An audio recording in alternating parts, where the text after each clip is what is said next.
Okay तो यहाँ पर क्या इंफॉर्मेशन गिवन है कि हमारे पास 7 स्पोर्ट्स हैं, 7 स्पोर्ट्स हैं, and the information is given for 4 years. And then there are certain definitions here.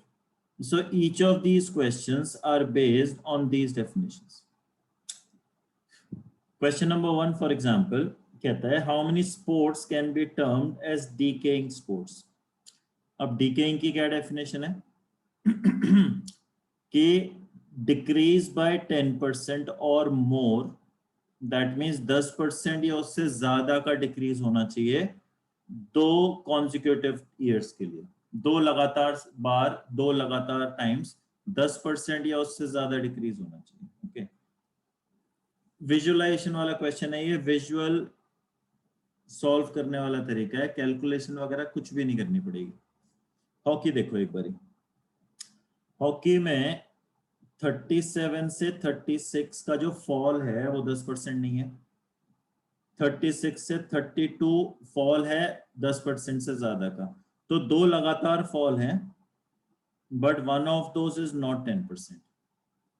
Badminton में 2 लगातार फॉल नहीं है, फुटबॉल में 2 कॉन्सिक्यूटिव फॉल नहीं है, टेनिस में फॉल नहीं है, कबड्डी में फॉल नहीं है, जिम्नास्टिक्स में 2 कॉन्सिक्यूटिव फॉल हैं, but this is not 10%। Athletics में 2 कॉन्सिक्यूटिव फॉल हैं, but then again this is not 10%। तो इसका मतलब कोई भी स्पोर्ट ऐसा नहीं है जिसमें 10% या उससे ज्यादा का डिक्रीज हो फॉर 2 कॉन्सिक्यूटिव ईयर्स। तो इसका आंसर हो जाएगा 0। क्वेश्चन नंबर 2, रिपीट करना। क्या रिपीट करना ऋतिक? फर्स्ट क्वेश्चन स्पोर्ट वाले में मेरा नेट चला गया था। 10% या उससे ज्यादा का डिक्रीज चाहिए 2 लगातार बार, किसी भी स्पोर्ट्स में ऐसा नहीं हो रहा, इसलिए 0 है हमारा आंसर। Right sir, right. अब ग्रोइंग की जो डेफिनेशन है वो एग्जैक्टली इसकी ऑपोजिट है। Now I need an increase of 10% or more for 2 consecutive years. Increase of 2 or more, increase of 10% or more for 2 consecutive years. तो फिर से देखो, 2 लगातार इंक्रीज देखो, सबसे पहले तो 2 लगातार इंक्रीज हॉकी में नहीं है, बैडमिंटन में नहीं है, फुटबॉल में नहीं है, टेनिस में है बट कोई भी 10% से ज्यादा नहीं है। Same is the case with kabaddi, gymnastics, athletics. इसका भी आंसर हो जाएगा 0। एक बार आंसर्स कंफर्म करते जाना मुझे, क्या दोनों के आंसर 0-0 हैं? Okay, question number 3, number of sports that experienced a high as well as low, यानी हाई भी होना चाहिए, लो भी होना चाहिए। तो डेफिनेशन पढ़ो। हाई का मतलब है कि इंक्रीज होगा 1 साल और उसके नेक्स्ट ईयर डिक्रीज हो जाएगा। दैट मीन्स कुछ ऐसा कि पहले इंक्रीज हो और फिर डिक्रीज हो।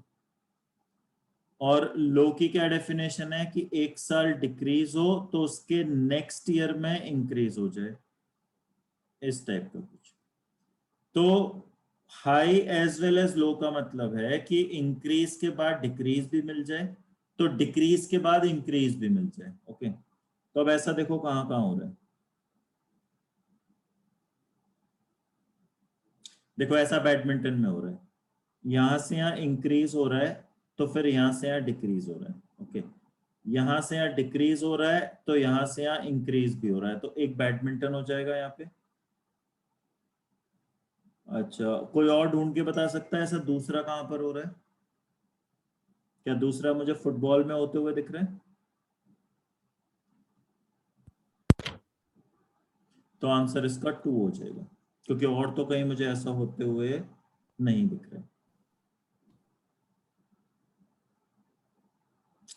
Question number 4, stable. ओके, अब स्टेबल की क्या डेफिनेशन है कि in any year has not varied by 10% और मोर, कि जो हमारा परसेंटेज चेंज होगा that should not be more than 10%। जो भी हमारा परसेंटेज चेंज होगा वो 10% से ज्यादा नहीं होना चाहिए। अब फिर से देखते चलो, देखो ये 10% से ज्यादा चेंज है, स्टेबल नहीं बोल सकते। ये 10% से ज्यादा है, स्टेबल नहीं बोल सकते। This is more than 10%, stable नहीं बोल सकते।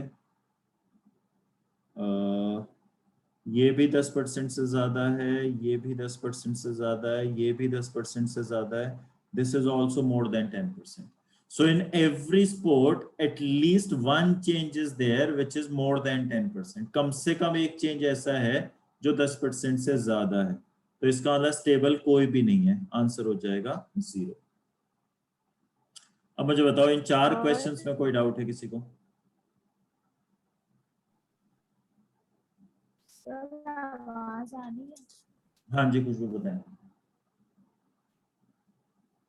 तो फर्स्ट एंड सेकंड क्वेश्चन में हमें 10% का देखना था, इंक्रीज और डिक्रीज।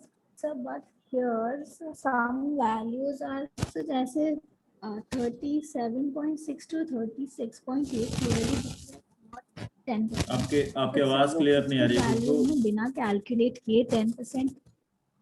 खुशबू आपकी आवाज बिल्कुल क्लियर नहीं आ रही है, बहुत बहुत डिस्टरबेंस है आपके एंड पे।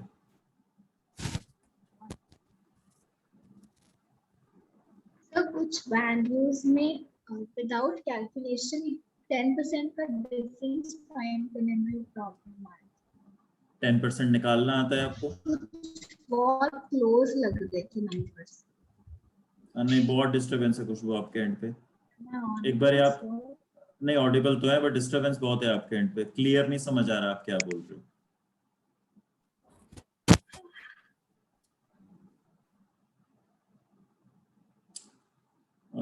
Anybody first 4 questions में any doubts? First 4 questions में any doubts? No sir. No. Sir वो पॉइंट्स को इग्नोर करते हैं और फिर 10% ले तो कोई डिफरेंस तो नहीं है ना? मतलब अगर बहुत ज्यादा क्लोज नहीं है तो फर्क नहीं पड़ेगा। Okay. 7th question, maximum percentage change over the entire period। कि over the entire, see when you से ओवर द इंटायर पीरियड, हम हमेशा फर्स्ट एंड लास्ट वैल्यूज देखते हैं। तो मैक्सिमम परसेंटेज चेंज अगर निकालना है ओवर द इंटायर पीरियड और मुझे बताना है कि किसके लिए सबसे ज्यादा हुआ है, तो फर्स्ट और लास्ट वैल्यूज देखो जरा एक बार। फर्स्ट और लास्ट वैल्यूज में सबसे ज्यादा परसेंटेज के टर्म्स में जो चेंज होगा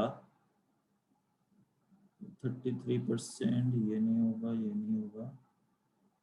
क्या टेनिस है क्या इसका आंसर? आंसर क्या है इसका? Yes sir, tennis. टेनिस हो जाएगा, टेनिस हो जाएगा इसका आंसर। क्योंकि टेनिस में देखें ये 11.8 है और ये 15 है, तो ऑलमोस्ट 3 के आसपास का चेंज हो रहा है। 11.8 को अगर मैं 12 भी मान लूं तो 12 से 15 3 के अराउंड का चेंज है, डिवाइडेड बाय 12 करेंगे तो अराउंड 25% आ जाएगा।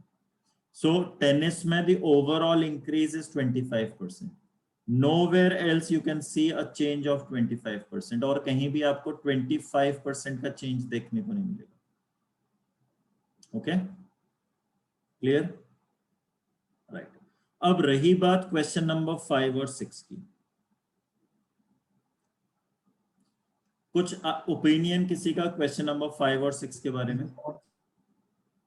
सर ये 12 से कैसे डिवाइड किया? क्वेश्चन नंबर 5 और 6 में देखो क्या कर सकते हैं, मैं तरीका बता देता हूं, बट एग्जाम के पॉइंट ऑफ व्यू से ideally not to be done because these 2 questions are very calculative. जितने लोगों ने सॉल्व किया है will they agree with me कि क्वेश्चंस बहुत कैलकुलेटिव है ये दोनों के दोनों? Yes sir. करना क्या है, I tell you the process, but ideally करने वाले क्वेश्चंस हैं नहीं। क्वेश्चन ने ये बोला है, एक बार डेफिनेशंस पढ़ लो पहले, कि a sport whose average budget is less than the average budget of all the 7 taken together by more than 20%.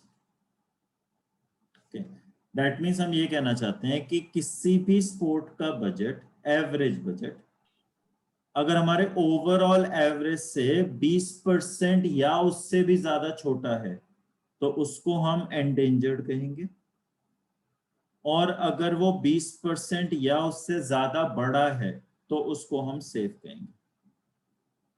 So now the first thing to be done in this case is,